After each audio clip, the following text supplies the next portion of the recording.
통신탑 문제 풀이를 맡은 이온조입니다. 부분 문제 1의 경우 높이가 증가하다가 감소하는 꼴입니다.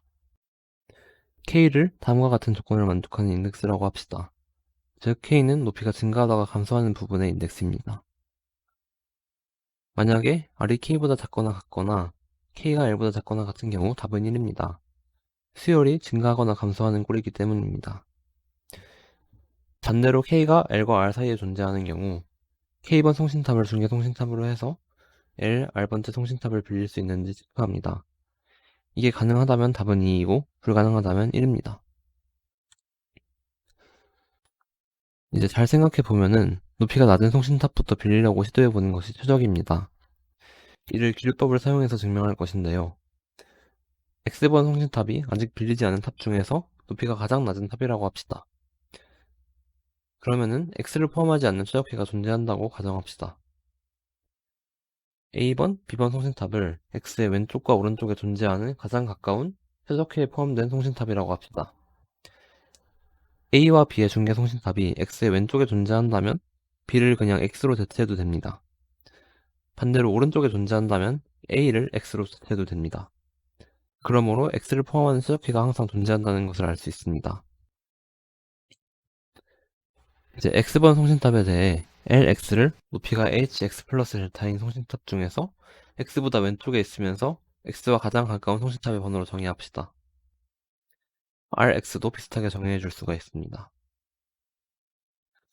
높이가 낮은 송신탑부터 보면서 LX와 RX 사이에 빌린 송신탑이 아직 없다면 X번 송신탑을 빌릴 수 있다는 것을 알 수 있습니다.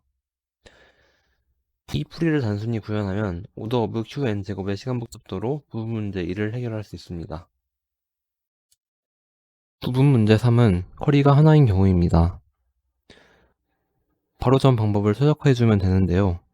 먼저 각 x에 대해서 lx와 rx를 세그먼트 트리 위에서 이분 탐색을 수행하여 오더 오브 로그 n 시간에 계산할 수 있습니다. 또한 lx와 rx 사이의 최소 높이를 가진 송신탑도 세그먼트 트리로 빠르게 구할 수 있으므로 x번 송신탑보다 낮은 송신탑이 존재하는지를 빠르게 확인할 수 있습니다. 시간복잡도는 오더 오브 qn 로그 n입니다. 부분 문제 4는 d는 1인 경우입니다. 그리디한 풀이를 생각해보면은 이웃한 송신탑의 높이가 모두 자신보다 높은 경우에 그 송신탑을 빌리면 된다는 것을 알 수 있습니다. 이 조건을 만족하는 x를 모두 전 처리하고 무한합 배열을 사용해서 커리를 빠르게 답할 수 있습니다. 이때 양 끝점은 따로 처리해 주어야 합니다. 시간복잡도는 오더 오브 n 플러스 q입니다. 부분 문제 5는 모든 쿼리가 전체 구간을 물어보는 경우입니다. 이때 LSX를 높이가 HX보다 낮은 송신탑 중에서 X보다 왼쪽에 있으면서 X와 가장 가까운 송신탑의 번호로 정의합시다. RSX도 비슷하게 정의해 줄 수 있습니다. X번 송신탑이 빌려지기 위한 필요 충분 조건이 무엇일까요?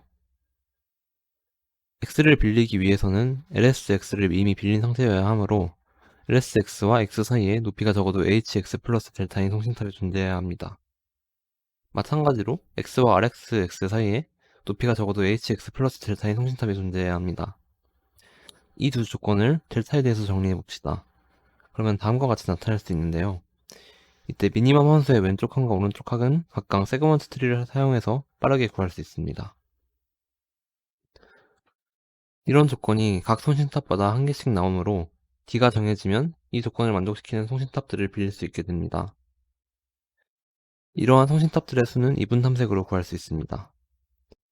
시간복잡도는 오더 오브 n 플러스 q 곱하기 로그 n입니다. 부분 문제 6은 모든 쿼리의 D 값이 같은 경우입니다. A0, A1을 전체 구간의 최적해에서 빌린 송신탑들의 번호라고 합시다. 이때 LR 쿼리가 주어져도 최적해는 크게 달라지지 않습니다. 이제 L과 R이 주어졌을 때 AY와 AJ를 저렇게 정의하면은 최적해는 AI부터 AJ까지를 포함합니다. 그리고 양끝 구간에서 송신탑을 각각 한 개씩 빌릴 수 있는 가능성이 있습니다. 이제 양쪽 끝 구간에서 추가적인 송신탑을 빌릴 수 있는지를 확인해야 합니다. 먼저 왼쪽 끝 구간에 대해서 생각해 보겠습니다. X번 통신탑을 빌릴 수 있으려면 X와 AI가 통신할 수 있어야 합니다. 이 조건에 대해서 생각을 해보면 RX가 AI보다 작아야 합니다. 또한 X가 LAI보다 작아야 합니다. 이러한 X가 저 구간에 존재한다면 다음과 같은 조건을 만족해야 하는데요. 이는 RX의 최소값을 저장하는 세그먼트 트리로 빠르게 구할 수 있습니다. 오른쪽 구간도 비슷하게 해결할 수 있습니다. 그러므로 문제를 order of n 플러스 q 곱하기 log n 시간에 해결할 수 있습니다. 이제 부분 문제 5와 부분 문제 6을 방법을 적절히 조화시키면 전체 문제를 해결할 수 있습니다. 아까와 같은 정의를 사용해서 LR 커리가 주어졌을 때 AY와 AJ를 저렇게 정의합시다. 부분 문제 6과는 다르게 A0, A1이 뒤의 값에 따라서 달라지기 때문에 AI, AJ, J-i의 값을 구하기 위해서는 퍼시스턴트 세그먼트 트리가 필요합니다. 마찬가지로 왼쪽 구간과 오른쪽 구간에서 각각 손시탑을 한 개씩 빌릴 수 있는 가능성이 있습니다. 마찬가지로 왼쪽 구간에서 X번 송신탑을 빌릴 수 있는지 확인하고 싶습니다. 하지만 아까와는 다르게 RX의 값이 D에서 따라 달라지기 때문에 같은 방법으로는 빠르게 해결할 수가 없는데요. 이제 새로운 세그먼트 트리를 만들겠습니다. 구간 S2에 저러한 조건을 만족하는 XY에 대해서 HY-HX의 최대값을 저장하는 세그먼트 트리를 만듭니다. 이 세그먼트 트리에 L, LAI 코리를 주었을 때 값이 D 이상이라면 HY-HX가 D보다 큰 X와 Y가 존재한다는 뜻이 됩니다. 이 말은 무엇이냐면 Y번 송신탑을 중개 송신탑으로 해서 X번 송신탑을 빌릴 수 있다는 뜻이 됩니다. 마찬가지로 오른쪽 구간도 비슷하게 해결할 수 있습니다. 이제 전체 문제를 order of n 플러스 q log n 시간에 해결할 수 있다는 것을 알 수 있습니다.